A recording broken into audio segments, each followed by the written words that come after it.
नमस्कार, मैं हूं आपके साथ एमन शाह और आप देख रहे हैं के न्यूज। और अब वक्त हो गया है 6 बजे की 5 बड़ी खबरों का।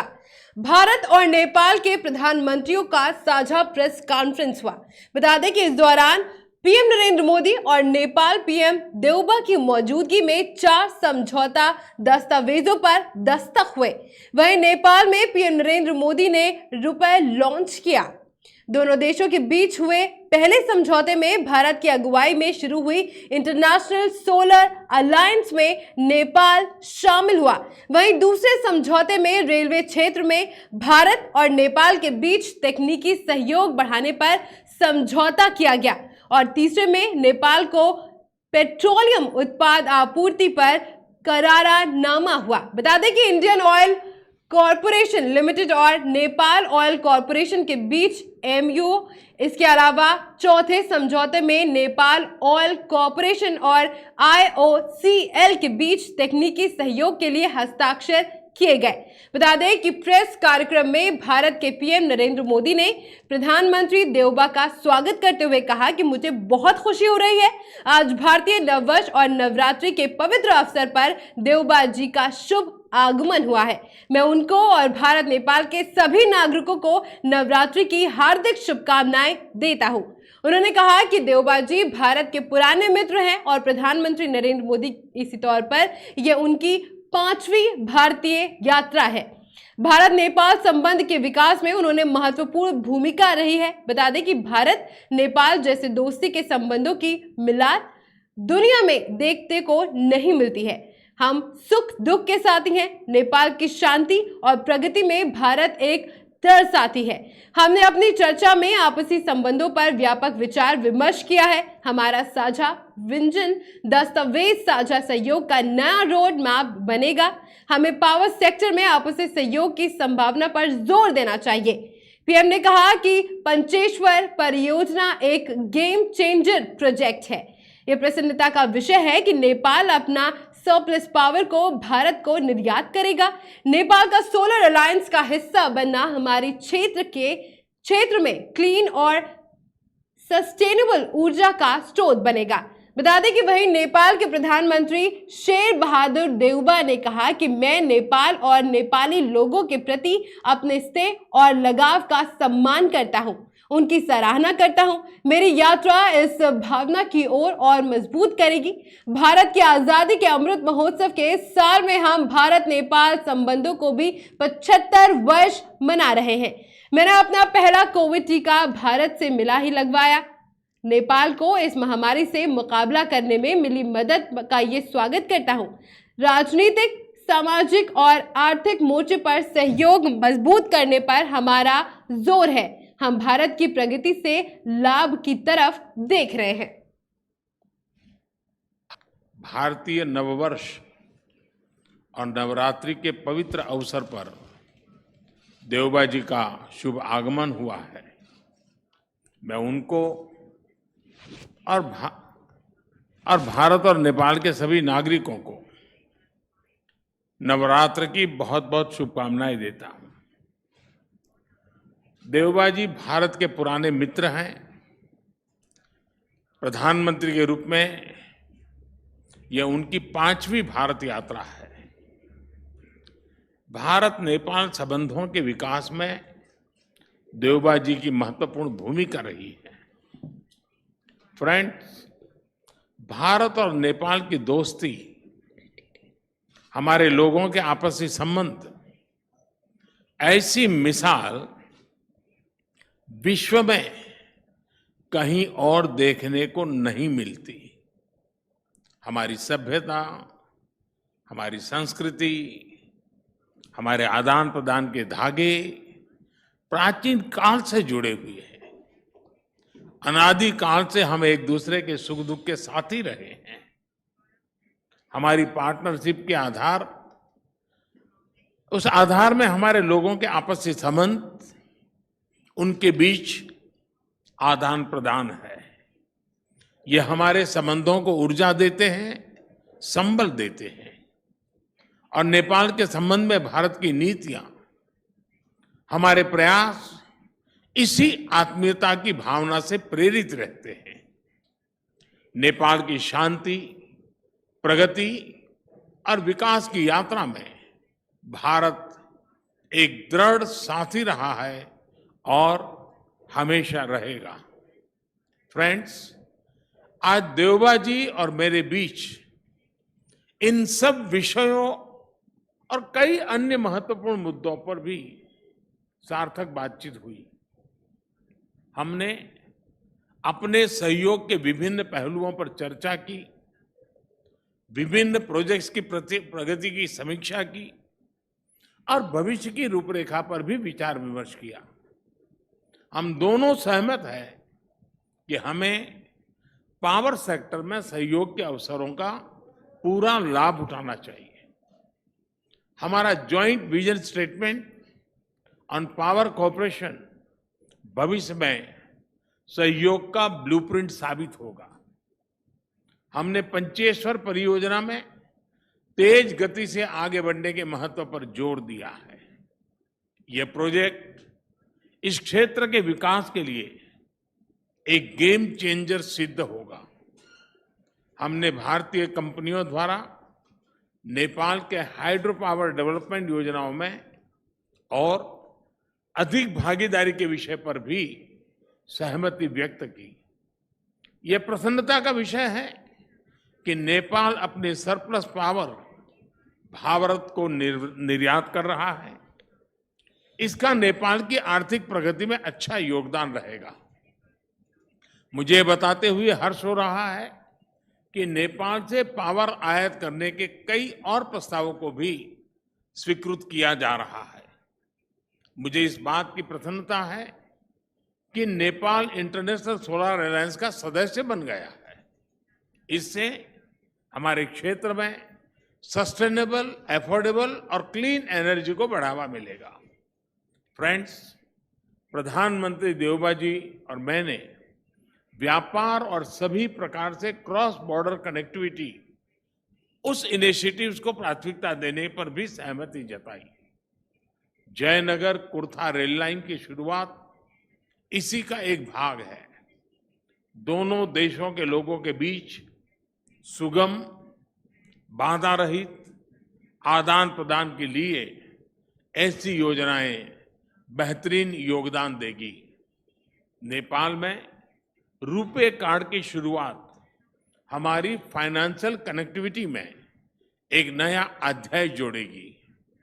अन्य प्रोजेक्ट्स जैसे नेपाल पुलिस एकेडमी, नेपालगंज में integrated check post, Ramayan circuit आदि भी दोनों देशों को और करीब लाएंगे। फ्रेंड्स, भारत और नेपाल के ओपन बॉर्डर्स का अवांछित तत्व द्वारा दुरुपयोग न किया जाए, इस पर भी आज हमने चर्चा की। अपनी डिफेंस और सिक्योरिटी संस्थाओं के बीच गहन सहयोग बनाए रखने पर भी हमने बल दिया। मुझे विश्वास है कि आज की हमारी बातचीत भारत नेपाल संबंधों के भविष्य के लिए महत्वाकांक्षी लक्ष्य निर्धारित करने के लिए कारगर सिद्ध होगी। भारतीय नववर्ष और नवरात्रि के पवित्र अवसर पर देवबा जी का शुभ आगमन हुआ है। रक्षा मंत्री राजनाथ सिंह ने हैदराबाद के चेतक हेलीकॉप्टरों की डायमंड जुबली के मौके पर आयोजित समारोह को संबोधित किया। बता दें कि इस दौरान उन्होंने कहा कि पिछले कुछ वर्षों की घटनाओं को देखते हुए हमारी सरकार ने डिफेंस प्रोडक्शन में आत्मनिर्भरता पर बल दिया है। अतीत में हम डिफेंस प्रोडक्शन के क्षेत्र में अपेक्षित गति से आगे नहीं बढ़ पाए। रक्षा मंत्री ने आगे कहा कि हमें रक्षा के क्षेत्र में अपने कंधों को मजबूत करना होगा। रक्षा क्षेत्र में अपनी जरूरतों के लिए दूसरे देशों पर निर्भर नहीं रह सकते। अब तक भारत ने केवल सभ्यतागत मूल्यों, शांति और सच्चाई के लिए हथियार उठाए हैं। भारत की मंशा कभी किसी के खिलाफ हमले की नहीं रही है। इससे पहले रक्षा मंत्री ने कहा था कि इस देश के अतीत में रक्षा उत्पादन क्षेत्र में प्रगति नहीं की और दूसरे देशों पर अपनी रक्षा जरूरतों के लिए आश्रित रहे। वहीं रक्षा मंत्री ने भारत ने हेलीकॉप्टरों के डिजाइन, डेवलपमेंट और ऑपरेशन में मजबूती हासिल कर ली है। रक्षा मंत्री राजनाथ सिंह ने शनिवार को कहा कि वैश्विक नेता बनने के क्रम में 10 टन के भारतीय मल्टी रोल हेलीकॉप्टर के डिजाइन को बेहतर बनाने की जरूरत है। डायमंड जुबली समारोह में रक्षा मंत्री ने बताया कि किए गए आकलन के अनुसार 1000 सिविलियन हेलीकॉप्टरों की जरूरत है और इतनी ही संख्या में मिलिट्री सेक्टरों में हेलीकॉप्टरों की जरूरत है। इसके अलावा उन्होंने और क्या कुछ कहा, देखिए आगे इस रिपोर्ट में। 60 इयर्स पूरे होने पर इंडियन एयरफोर्स द्वारा आयोजित यशस्वत 60 कॉन्क्लेव और इस कॉन्क्लेव का जो नामन विषय है उसके लिए मैं आपको बधाई देना चाहता हूं कि बहुत ही अच्छा है। यशस्वत 60 यानी यशस्वी पूर्ण तरीके से जिसने कि 60 वर्ष पूरे किए। इस कॉन्क्लेव का आपने नाम रखा है और इस कॉन्क्लेव में आप सबके बीच उपस्थित होकर मुझे बेहद खुशी हो रही है और मुझे बताया गया है कि चेतक के सम्मान में आज आप एक साथ कई आयोजनों का आयोजन कर रहे हैं। इसके लिए मैं इंडियन एयरफोर्स और हेडक्वार्टर्स ट्रेनिंग कमांड को अपनी तरफ से हार्दिक शुभकामनाएं भी देता हूं और साथ ही बधाई भी देता हूं। हम संस्थानों की डायमंड जुबली मनाते हैं, संगठनों की डायमंड जुबली भी मनाते हैं और ऐसे कई कार्यक्रमों में शिरकत करने का भी मुझे अवसर प्राप्त हुआ है। और हमारी वायुसेना एक हेलीकॉप्टर की डायमंड जुबली मना रही है। यह इस हेलीकॉप्टर के प्रति हमारे सम्मान की भावना का एक प्रतीक है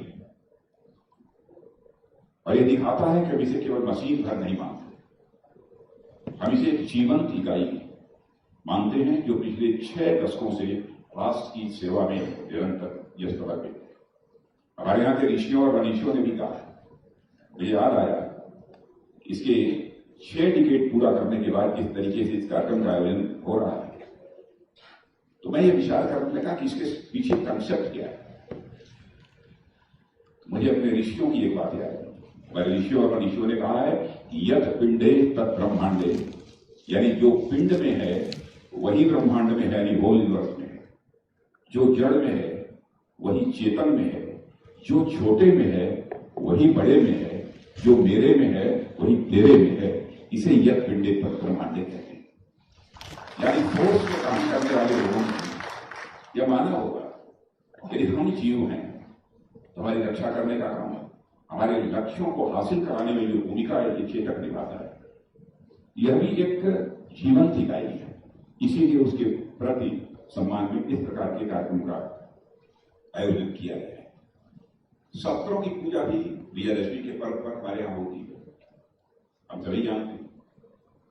तो शस्त्रों की पूजा हम इसलिए करते हैं क्योंकि शस्त्र हमारी रक्षा करते हैं, इसलिए हम शस्त्रों की पूजा करते हैं और हम उन्हें देवता के समान मानते हैं।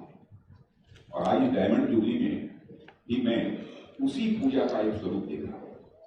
जिस तरीके से यह कार्यक्रम मनाया जा रहा है, यानी चेतक के प्रति स्वाभाविक रूप से जैसे लगता है कि एक श्रद्धा का भाव हो, सम्मान का भाव हो, और यही भाव अपने मन में सहयोग कर हमें सारे कार्यक्रम को कर रहे हैं।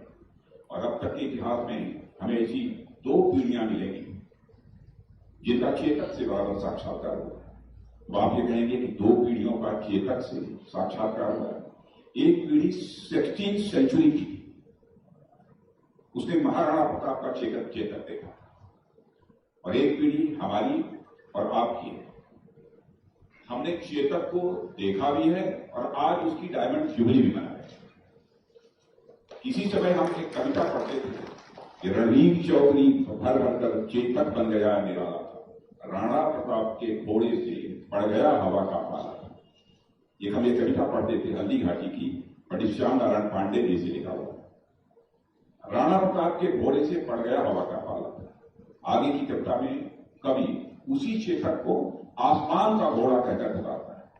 मैं पूरी कविता यहां नहीं कह रहा हूं, उसी कविता में जो लेखक है, जो कवि है, वह आसमान का घोड़ा उस चेतक को कहता है। और साथियों, उस समय यह जो कवि की यह कल्पना थी, मैं मानता हूं वो कल्पना मात्र नहीं थी, पर स्वरूप है हमारे साइंटिस्ट और इंजीनियर्स को, जिन्होंने उस कल्पना को धरातल पर साकार करने का काम किया है।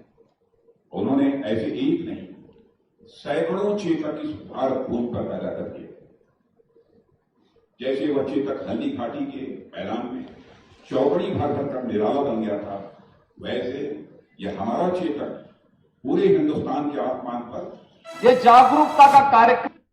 मुख्यमंत्री योगी आदित्यनाथ ने आज सिद्धार्थनगर जिले में विशेष संचारी रोग नियंत्रण पखवाड़ा का शुभारंभ किया। दूसरी बार मुख्यमंत्री बनने के बाद से वो सबसे पहले सिद्धार्थनगर में आए हैं। इस कारण जनता और भाजपा कार्यकर्ताओं में बहुत उत्साह दिखा। वहीं सीएम योगी आदित्यनाथ ने कहा कि प्रदेश की जनता अगर स्वस्थ रहेगी तभी प्रदेश आगे बढ़ेगा। कहा कि कोई भी ग्रामीण सरकारी योजनाओं से वंचित नहीं रहेगा, उसे अप्रैल माह में 3 बार सरकारी राशन मिलेगा। उन्होंने आगे कहा कि गरीबों को योजनाओं का लाभ देना सरकार का काम है, सरकार इसमें पीछे नहीं रहेगी। सरकार हर गरीब को आवास आदि योजनाओं का लाभ देती रहेगी। विपक्ष के लोग सरकार को बदनाम करने की साजिश कर रहे हैं। विशेष संचारी रोग नियंत्रण कार्यक्रम में कार्य करने वाले 12 विभागों में तैयारी की गई है। इस पखवाड़े के अंतर्गत मच्छर जंती व जल जंती बीमारियों की रोकथाम के उपाय भी किए जाएंगे। कार्यक्रम स्थल पर 30 स्टॉल लगाए गए हैं, जिसमें योगी बारी बारी देख रहे हैं। बता दें कि इस पखवाड़े में स्वास्थ्य विभाग, पशुपालन विभाग, पंचायती राज विभाग, नगर विकास विभाग, बाल विकास एवं पृष्ठाहार विभाग, दिव्यांगजन सशक्तिकरण, बेसिक शिक्षा विभाग, कृषि विभाग, सूचना एवं प्रसारण विभाग, चिकित्सा शिक्षा विभाग एवं उद्घाटन विभाग के माध्यम से कार्य किए जाएंगे।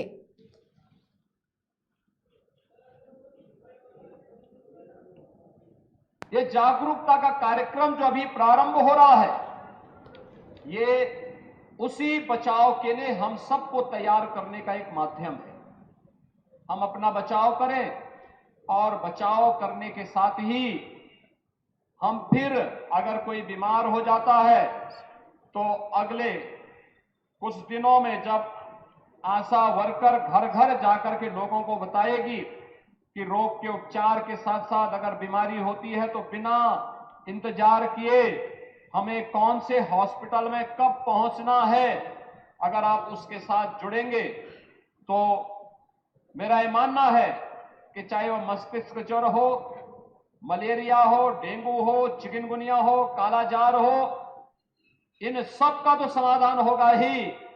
लेकिन आज तो प्रधानमंत्री मोदी जी के नेतृत्व में हम लोगों ने न केवल फाइलेरिया बल्कि ट्यूबरक्लोसिस को भी पूरी तरह समाप्त करने का एक संकल्प ले लिया है कि अब इन प्रकार की बीमारियों को कहीं भी हम टिकने नहीं देंगे, उत्तर प्रदेश की धरती पर टिकने नहीं देंगे।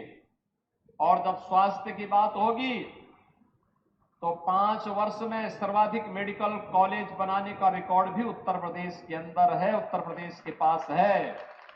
हम लोगों ने तो श्री माधव प्रसाद त्रिपाठी जी की स्मृति में महात्मा बुद्ध की इस पावन धरा पर मेडिकल कॉलेज के निर्माण का कार्य भी अपना पूरा कर दिया और पहले सत्र के बच्चे यहां पर एडमिशन ले चुके हैं।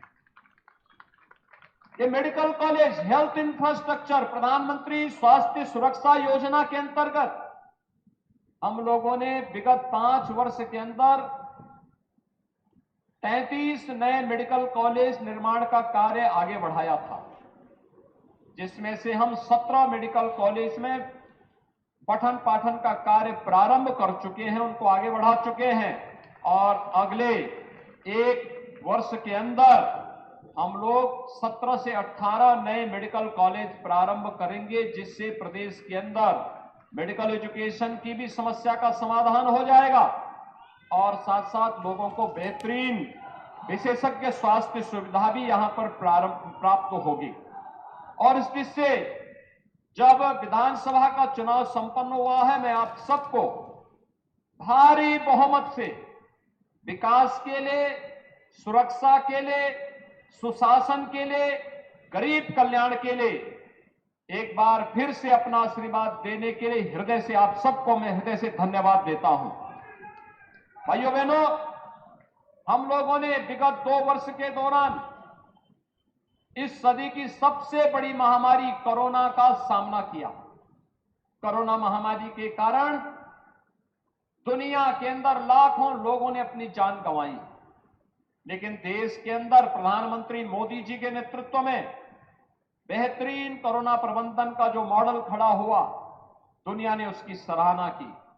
और उत्तर प्रदेश ने आप सभी के सहयोग से, सभी जनप्रतिनिधि, सभी हेल्थ वर्कर, सभी कोरोना वॉरियर्स, आंगनबाड़ी, आशा वर्कर, एएनएम, इन सभी ने मिलकर के एक एक घर में जाकर के दस्तक अभियान के माध्यम से निगरानी समितियों को मजबूती प्रदान करते हुए ग्राम प्रधानों ने, पार्षदों ने, सभी जनप्रतिनिधियों ने मिलकर के इस अभियान का हिस्सा बनकर के मेडिसिन किट हर लक्षण युक्त व्यक्ति को देने का जो कार्य किया, उसका परिणाम रहा उत्तर प्रदेश का मॉडल दुनिया के अंदर बेहतरीन मॉडल के रूप में माना गया। बेहतरीन कोरोना प्रबंधन उत्तर प्रदेश का, जिसमें फ्री टेस्ट, फ्री उपचार, फ्री वैक्सीन, उत्तर प्रदेश अब तक 30 करोड़ वैक्सीन की डोज उत्तर प्रदेश के नागरिकों को उपलब्ध करा चुका है। और जब डबल इंजन की सरकार होगी तो डबल डोज राशन की भी प्राप्त होगी ही, और ये डबल डोज राशन की भी प्रदेश के हर जरूरतमंद को उपलब्ध करवाने का कार्य भी किया गया।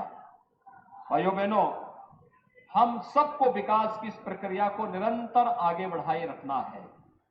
आज भगवान बुद्ध के समय का जो एक चावल काला नमक चावल के रूप में विख्यात था, कहते हैं इसका अनुसंधान उस कालखंड में हुआ था, और आज उस कालखंड में जिस चावल का अनुसंधान हुआ था उसकी खुशबू जो केवल पहले सिद्धार्थनगर जनपद तक सीमित थी, आज वह देश के अंदर पहुंच चुकी है। अब इसको दुनिया के अंदर महात्मा बुद्ध की तरह ही काला नमक चावल की खुशबू को पहुंचाना है। इसीलिए हम लोगों ने एक जनपद एक उत्पाद में काला नमक चावल को जनपद सिद्धार्थनगर के साथ जोड़ा है। इसके अनुसंधान की रफ्तार को थमने नहीं देनी है, इसके अभियान को निरंतरता देनी है, विकास की प्रक्रिया निरंतर चलती रहे, ये हमारा प्रयास होना चाहिए। और उस प्रयास के तहत हमारा अभी से कार्य प्रारंभ हो। आज संचारी रोग नियंत्रण का अभियान भी प्रारंभ हो रहा है।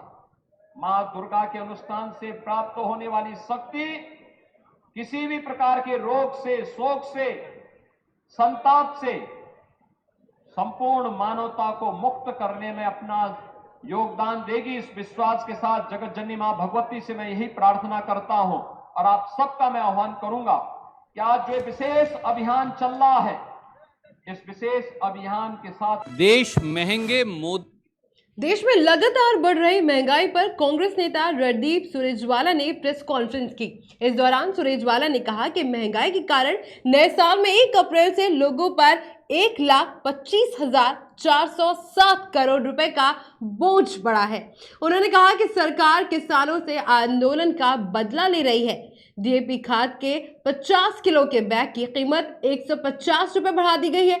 मोदी रोजाना पेट्रोल डीजल का दाम बढ़ाकर गुड मॉर्निंग गिफ्ट दे रहे हैं। बीते 12 दिनों में 10वीं बार पेट्रोल डीजल के दाम बढ़े हैं, जिससे पेट्रोल में 7.20 रुपए का इजाफा हो चुका है। उन्होंने कहा कि जनता मोदी सरकार की महंगाई से पस्त है। मोदी सरकार का मंत्र है चुनावी जीत लूट का लाइसेंस है। महंगाई से घर घर पर हमला हो रहा है। एलपीजी सिलेंडर, कमर्शियल सिलेंडर में 250 रुपए की बढ़ोतरी की गई है। घरेलू सिलेंडर के दाम 10 दिन में पहले दिन ही 50 रुपए बढ़ा दिए गए थे।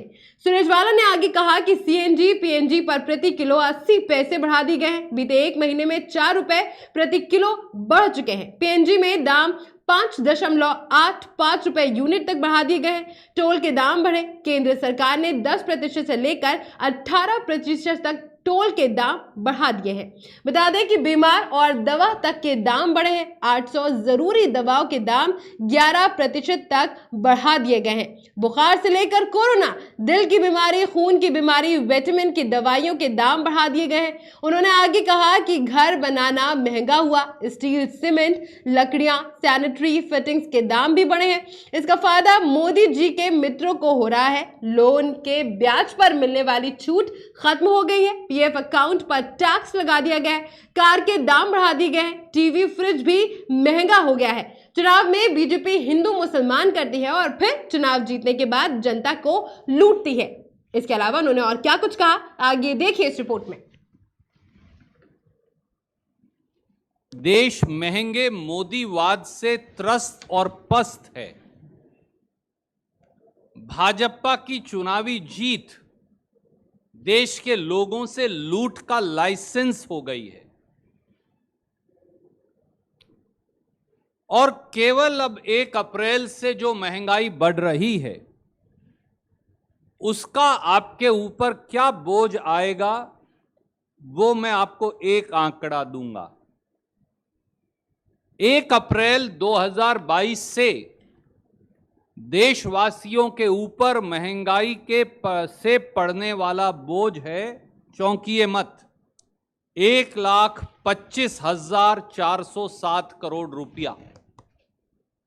I repeat, the new year gift of BJP and Modi government is Indians burdened with price rise of 1,25,407 crores. Don't be shocked. Do not be surprised. These are the facts which I'm just about to give to you.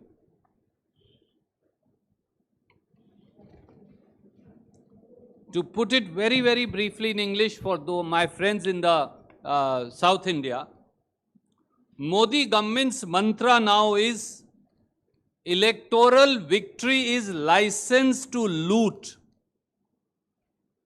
The diktat of the cruel, the cumbersome and the back-breaking price rise by Modi government effective 1st of April has shattered the budget of every household in India.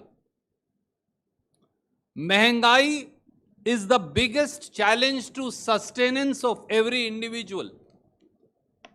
Mehengai is attacking the lives and livelihoods of every household. Mehengai is a curse in the life of every citizen. But Mehengai is a daily event being celebrated to mock the people by BJP and Modi government. And that's why Modi है तो यही मुमकिन है। साथियों, लूटपाट की, जनता की जेब काटने की, जनता के बजट पर पॉकेट मारी की, इस वास्तविकता और इस कठोर और कटु सत्य के कुछ पहलू मैं आपके समक्ष रख रहा हूं कि ये 1,25,407 करोड़ कैसे आते हैं। फिगर इससे ज्यादा है क्योंकि कुछ हम कैलकुलेट भी नहीं कर सकते। Taxing the 62 crore farmer, 62 crore देश के अन्नदाताओं पर टैक्स का बोझ। मोदी गवर्नमेंट देश के किसानों से किसान आंदोलन का बदला ले रही है। कल शाम को डीएपी खाद के 50 किलो के बैग के दाम 150 रुपया प्रति बैग बढ़ा दिए गए। यानी अब डीएपी खाद का एक बैग 1200 रुपया से बढ़कर 1350 रुपया प्रति बैग हो गया। स्वाभाविक तौर से 50 किलो का बैग है, 150 रुपये बढ़ाए तो 3 रुपया किलो बढ़ गया। देश में 1,20,00,000 टन डीएपी खाद का इस्तेमाल देश का किसान सालाना करता है। सालाना खपत है 1,20,00,000 टन। ये पिछले साल का डेटा है। तो 1,20 करोड़ टन मल्टीप्लाइड बाय 3 रुपया। एडिशनल बर्डन यानी किसान की जेब काट के डीएपी से अकेले से मोदी जी और बीजेपी वसूली कर रही है 3600 करोड़, 3,600 करोड़। अब एनपीके पे आ जाइए। देश में सबसे ज्यादा खपत है, क्योंकि मैं खुद किसान हूं, यूरिया की, फिर डीएपी और एनपीके की। ये लगभग बराबर है, एनपीके यूरिया से डीएपी से थोड़ा ज्यादा है। एनपीके के 50 किलो के एक कट्टे का दाम, एक बैग का दाम 1290 रुपया से बढ़ाकर कल 1400 रुपया कर दिया। देश में पेट्रोल डीजल की कीमत आसमान छू रही है। हर दिन तेल कंपनियां पेट्रोल डीजल के रेट बढ़ाकर आम आदमी को महंगाई का झटका दे रही हैं। पिछले 12 दिनों में 10 बार तेल की कीमत बढ़ी जा चुकी है। वहीं अब उत्तर प्रदेश में भी हर दिन ईंधन की कीमत में इजाफा हो रहा है। वहीं पेट्रोल डीजल में लगातार बढ़ रहे दाम को लेकर अब तमाम विपक्षी पार्टियां सरकार पर हमलावर हो रही हैं और जमकर उन पर निशाना भी साध रही हैं। इसी कड़ी में अब समाजवादी पार्टी के मुखिया अखिलेश यादव ने सरकार पर निशाना साधा है। अखिलेश यादव ने अपने आधिकारिक ट्विटर हैंडल से भाजपा सरकार पर निशाना साधते हुए लिखा है, जनता कर रही है 80 पैसे प्रतिदिन या लगभग 24 रुपए महीने के हिसाब से पेट्रोल के दाम यूं ही बढ़ते रहे तो अगले जो चुनाव नवंबर दिसंबर में होंगे, इस बीच 7 महीनों के दाम लगभग 175 रुपए बढ़ जाएंगे। मतलब आज के 100 रुपए लीटर से बढ़कर पेट्रोल 275 रुपए लीटर हो जाएगा। यह है भाजपाई महंगाई का गणित। गौरतलब है कि रोज दाम बढ़ाए जाने से आम जनता परेशान हो गई है, क्योंकि तेल की कीमत बढ़ने से हर चीज महंगी हो रही है। बता दें कि तेल की कीमत में इजाफा का सिलसिला 22 मार्च से ही शुरू हो गया था। इसके बाद 24 तारीख को दाम स्थिर रहे और फिर उसके बाद लगातार कीमतों में वृद्धि की गई। वहीं 1 अप्रैल को भी कीमत स्थिर रही, लेकिन आज फिर पेट्रोल डीजल के दाम बढ़ाकर आम आदमी को महंगाई के बोझ तले दबा दिया गया है।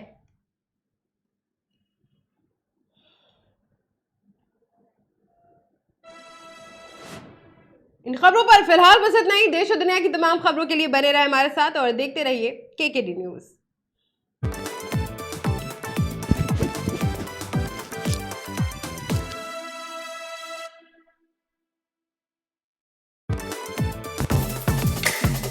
Feel the power of engine.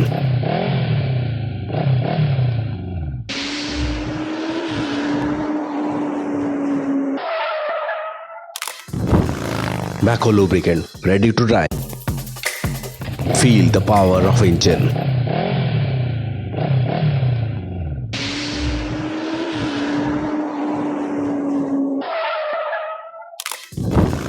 Macco lubricant, ready to drive.